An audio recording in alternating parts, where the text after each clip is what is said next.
Ole Gunnar Solskjaer's record for Man United against Newcastle United.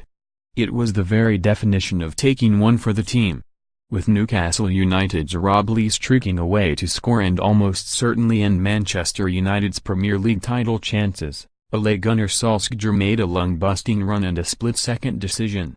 Allow Lee to score past Raimond van der Ven, see United's championship chances go up in smoke, or take him out, swallow the red card but allow United to gain a potentially crucial point?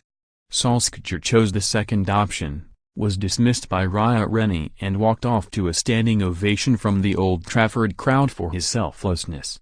Trouble was, United still didn't win the title as Arsenal stormed back to steal their crown, and Alex Ferguson gave the Norwegian the infamous hairdryer treatment and a fine. "I was applauded off, but I wasn't applauded by the gaffer," Solskjaer later recalled to FourFourTwo.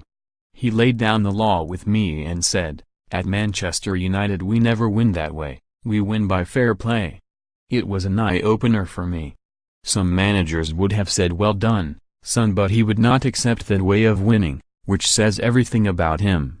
Premier League Unless stated January 2nd Newcastle United, a January 5th reading, FA Cup 3rd round January 13th Tottenham, a January 19th Brighton, January 29th Burnley, February 3rd Leicester City, and as Solskjaer, United's interim manager, attempts to slowly but surely restore Ferguson's guiding principles to an underachieving team, it's Newcastle who provide the next obstacle. Solskjaer, whose 3 wins from 3 games in caretaker charge have been achieved with plenty of panache, takes his team to St James Park in the Premier League on Wednesday night. And his previous meetings with Newcastle have been, on the whole, pretty eventful. If Solskjaer's red card in 1998 was bad, then his first encounter with the Geordies after signing for United from Molde in the summer of 1996 was downright ugly. The 5-0 mauling Ferguson's team were handed by their chief title rivals in October 1996 went down in Premier League folklore and would certainly have been an eye-opener for the young Norwegian.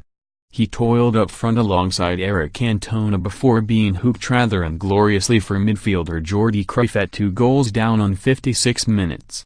In fairness to Solskjaer, things deteriorated quickly in his absence. His next encounters with the Tyneside club would come in his more familiar role as an impact sub.